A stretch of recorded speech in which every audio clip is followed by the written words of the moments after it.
My show cold is the reuniting of Jack Silvani and Koning against their former sides under the roof at Marvel Stadium. And since 2002, it's been pretty much St Kilda who've had the absolute wood over the Blues for a long period of time. There was one period there, Woody, you may remember this, that the Saints won, I think it was 12 consecutive games from 2002 through to, 2009 until Carlton won that Monday night game in round 7 of 2010.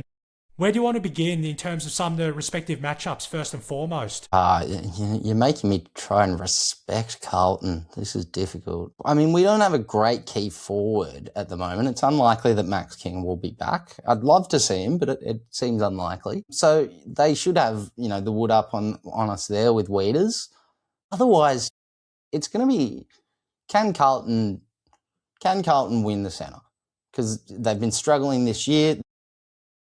Stoppages around the ground, secondary stoppages in general, which has kind of been their bread and butter, as we all kind of know, right?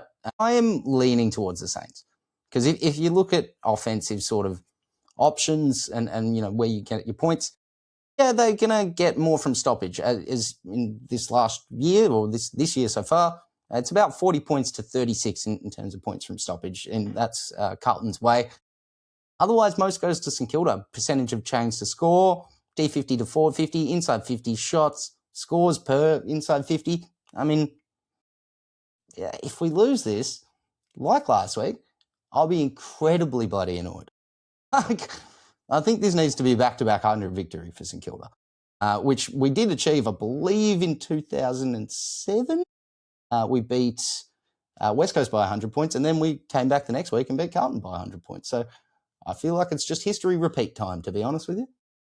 And also, I think for the other part with St Kilda and for Carlton's, their inside 50 entries last week, the first term against Fremantle, there were just far too many kicks that didn't advantage their forwards enough. And Alex Pearce and Luke Ryan did an excellent job of cutting them off. And against St Kilda, having watched so much of their games this season with Cal right there and being pretty much, you could say right away, an All-Australian lock through the first 7 rounds of this season. And what he's done already, it could be a pretty long night for the Blues if they aren't efficient going forward. And then I think there's probably another part of St Kilda and the ground ball gets inside 50. We talked about Hawthorn in the preview against Collingwood. They do that really well with Higgins down there, and he's already had a great last couple of weeks. 9 goals in the last 2 games, including an equal career high 5 against the West Coast Eagles. That they do a lot of damage down there to Saints, and once they're able to get the string of overlaps going with Jack Sinclair in there, of course, and Zai Wanganeen Malira, that it just cuts so much of the game open, and that's where a lot of the damage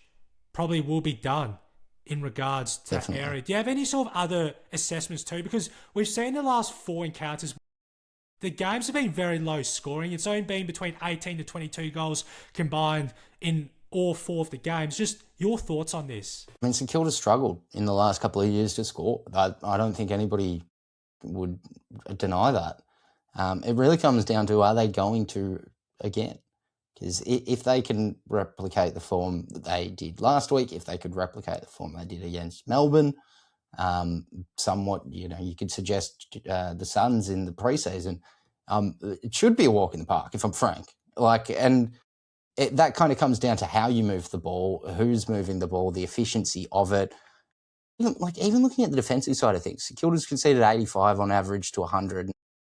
The sides they've been versing have been roughly similar strength, if not, St Kilda probably versing slightly more difficult sides. There's just not a ton that's leaning Carlton's way. One thing I would think that potentially could happen, we might lose Hunter Clark, we might lose Liam Ryan, both under injury clouds. Liam Ryan would probably be replaced by Liam Henry if that were to happen.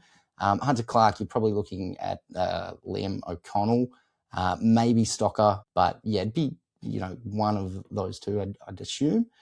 So look, there might be a little bit of change from St Kilda's side, but I mean, when you win by 100 points, it's let's just go back and try and do it again. Maybe you're not getting 100 points right, but you want back-to-back wins after 100. The last thing you want is to go from a 100-point win to a 40-point loss or something like that.